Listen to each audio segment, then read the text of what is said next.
Good morning, Malta and Gozo, and welcome to another edition of Lovin Daily. May the 4th be with you. This episode is probably going to be mostly about masks and another stories. I'll give you the headlines soon. First of all, Lovin Daily is brought to you by Browns and You, and we'll be announcing a Mother's Day competition soon. So stay tuned and start tagging your mums in the comments. John, how's your weekend? It was good. I was working, but it was a beautiful sunny day. I loved looking at the sun out of my window. Nice. Yeah, and a lot of people were looking at the sun outside as well. So, but anyway, let's get straight to the headlines. So today we'll be discussing the price capping that the government, the economy minister, announced yesterday on masks. We'll be talking about the reaction that the pharmacists are having and even some of the public is having. We also have news of another migrant rescue. Almost 90 Bangladeshis were rescued in Malta's search and rescue region. We'll also be talking about the decision to open shops from today under a number of new restrictions, as well as the numbers, the COVID numbers of this weekend, what we had yesterday from Charmaine Gauci, who, by the way, is going to be on COVID calls at 1:30 p.m. today. So watch this space. And we also have a cute story about a couple that got married in COVID times, right, John? So let's start with the masks controversy. Tell us something about that. So masks and face shields, some of the most important accessories to have in Malta right now. So yesterday, the Minister of the Economy, Silvio Scembri, imposed price caps on face masks and face shields. The price of a face mask in Malta is now set at 95 cents. At 95 cents, guys. And it's €5 for a face shield. Stores have to be stuck at these prices. They cannot sell them for higher or lower. And if they do, they can be fined. If a shop is found selling these items at different prices, they can be fined from €116 all the way up to €582. And if they're caught doing it again, they could be fined upwards of €2,000. So yeah, this comes after people were very concerned about price hikes in face masks. Obviously, over the last 2 months, people have been scrambling to get their face masks. Pretty much everyone needs a face mask, especially in light of the new rules coming in today. And now the price has been set. I know, Chris, you yourself just recently got burnt with a bit of a purchase of a face mask, right? Well, got burnt. I mean, I went to buy a face mask yesterday.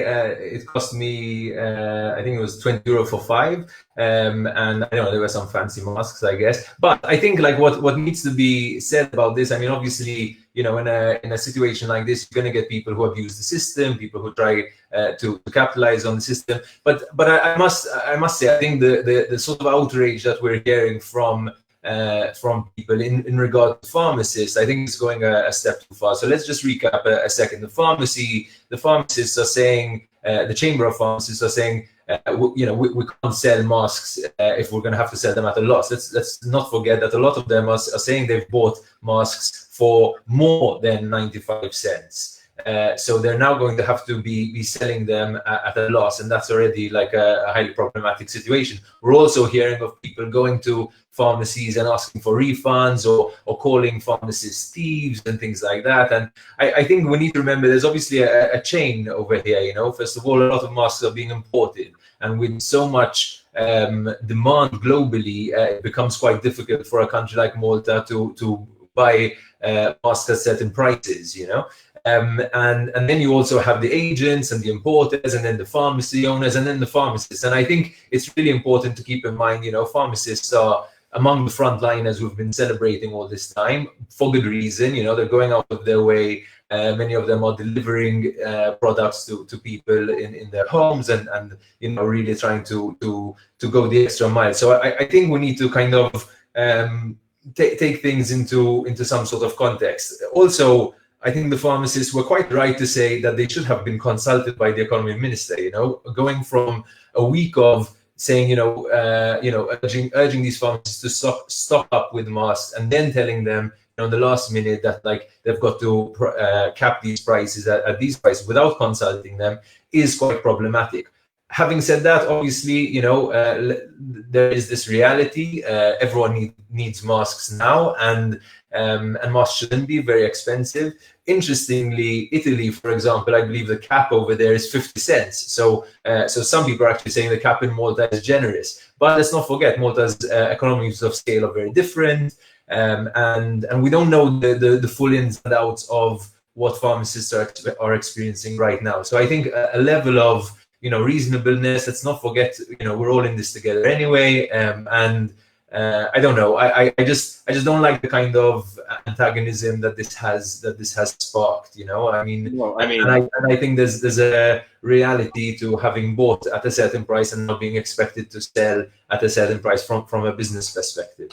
Guys, if you find yourself mad at a pharmacist, double check what you're doing. You're probably making a mistake there. Do not get mad at the pharmacist. As Chris rightly said, we're all in this together. Moving on to our next story. So we've got another migrant rescue that took place over the weekend. About 90 Bangladeshis. Initial reports said that they were going to be taken to that Captain Morgan ship that's still out there with a number of other migrants who were rescued already. These migrants, ones rescued over the weekend, have been taken to Lampedusa instead, and so we'll see how that story develops. What we also know is that the Prime Minister Robert Abela is going to be testifying in the inquiry that Republica had instigated, the NGO Republica had triggered. So he's testifying right now, and he'll be addressing the press at 10:15 a.m. So just after Lovin Daily, follow this space on Lovin Malta. That's exactly it. So yesterday, obviously, in the early hours of the morning, the Malta's armed forces, they got a report of a sinking vessel, a wooden sinking vessel with 90 people aboard. Initial reports had said that one pregnant woman was on board as well, and it was very, very urgent. The emergency hotline alarm phone had put out the call, and today they were rescued. As you pointed out, many people thought they might have been taken to the Captain Morgan vessel. This is a private Maltese commercial vessel stationed in the middle of the Mediterranean Ocean right now, but they were not. They were taken to Lampedusa. However, this is coming during the middle of a migration crisis that doesn't seem to be slowing down at any point. So I think we can expect to be seeing more and more of these type of stories in the coming weeks. Yeah. Another story, today is the day that the shops are meant to reopen. The non-essential shops that were closed for almost 6-7 weeks now are now going to be reopening. That includes clothes shops, shoe shops, and leather goods and accessories and things like that. Having said that, there's a number of restrictions, right, John? I want you to tell us a bit about those restrictions. And there are some shop owners who are saying, we're going to remain shut. We think it's too early, or we think this is too soon. Again, there was a complaint that the government took this decision without enough warning, although arguably they had been saying they're going to be loosening measures for a few days. Tell us about some of the restrictions, John.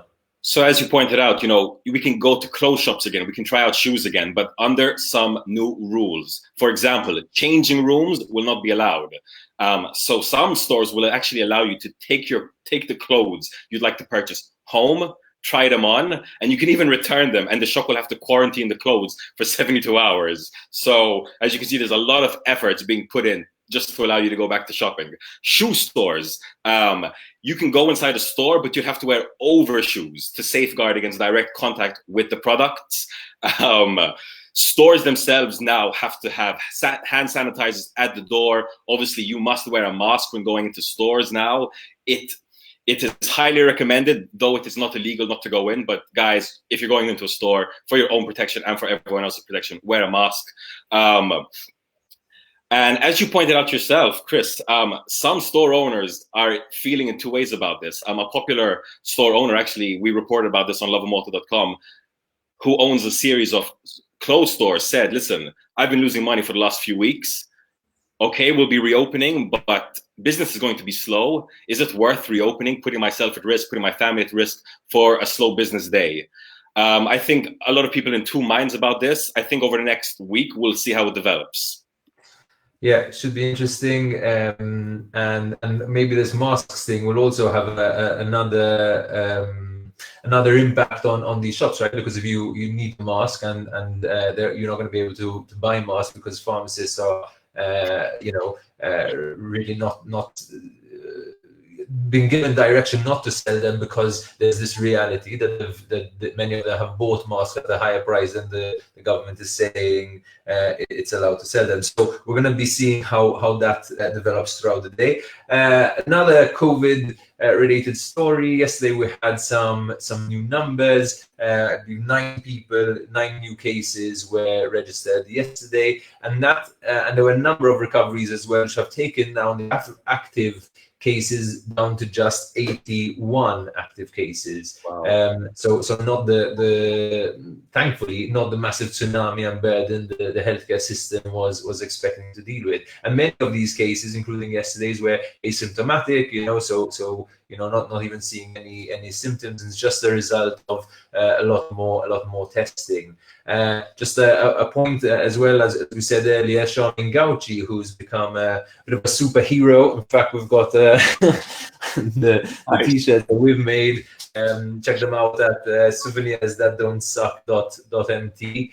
We issued a collection, a Quarantina collection, to remember this moment. Charmin Gauci is obviously one of the people, as is happening around the world, who is being given being celebrated in a great way for handling this crisis in a way that keeps people informed and just doing a generally good job. She's going to be on COVID calls today at 1:30 p.m. We'll be asking her a bunch of questions. Yesterday we asked our readers to submit questions. We already received 250, so I'm going to spend the morning trying to whittle them down to the few really important questions, I guess. What do you make of that, John? No, I'm really, really excited. Yesterday we put out a call, as you said, for questions for Charmin Gauci. We got a bunch in. I got a few messages myself. I think it's going to be a really, really interesting show. What time is it going to be at? 5 p.m. today? 1:30. It was meant to be at 5 p.m., but we changed the time yesterday, so tune in at 1:30, guys. And our last story, a very sweet story about a wedding, right? This was a really heartwarming story that happened over the weekend, and it happened in that crazy Santa Venera street. The Vendi Court. I mean, this place, every week for weeks now, we've been reporting on their parties that are respecting social distancing, all the efforts and initiative they've been doing to keep the community spirits up. And yesterday, this weekend at least, they kept it going. So a young Maltese couple, I think their names were Manuel and Carly.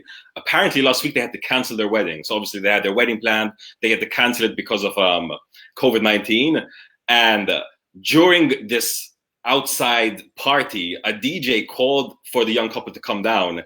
And they had a very romantic slow dance to Enrique Iglesias' power ballad Hero in front of everyone as people clapped and generally shone good cheer upon them. It was a very sweet moment, and it was. I think the couple really appreciated it. You could see the girl was really, really happy. The guy was really happy. They were sharing lots of kisses. You had a lot of nunnas and nunnus in the back clapping.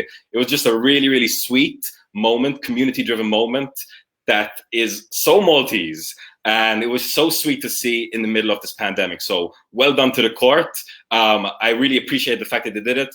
Maybe next time, I saw a few people were getting a little bit tight groups because it was such a sweet moment. Remember, guys, social distancing is very, very important right now, but still super sweet moment. In fact, talking about social distancing, we also had a story yesterday about the Valletta carcades. There's a carcading in Taali and Valletta, and police find a bunch of people over there, and they also find a bunch of bikers who were hanging out in Barchat for the third, fourth week in a run. Guys, I mean, let's try and obey these basic rules. So I just want to, before we close, I want to talk to you a bit about the competition we've got going with Browns and you. So this is a great chance to win something for your mums. All you need to do, first of all, is tag your mum in the comments. Do it right now. Tag your mum, say why you think she's the greatest in the world. And what you could win is Furious Sea Change Body Cream worth €24.90. So that's what we're giving away today. So just comment, one of the people who's going to comment today is going to win this for their moms on Mother's Day, which is coming soon, guys. We're going to be doing a giveaway every day with Browns. So thank you, Browns and you for helping us out with this. And check it out, guys. Participate. This is your chance to win. And also on another note, again, as we said before, don't forget to check out souvenirs-that-don't-suck.mt. Buy yourself some Quarantina collection. I guess that's it from us from Lovin Daily today, right, John? That's it. I mean, listen, on our collection, we've already got some celebs rocking it. I saw Adrian Zamit rocking a Carnivirus t-shirt. So guys, if you want to be on the hottest merch of the season, of the COVID-19 season, definitely check it out. Yeah. Thank you very much, guys, and have a day full of loving.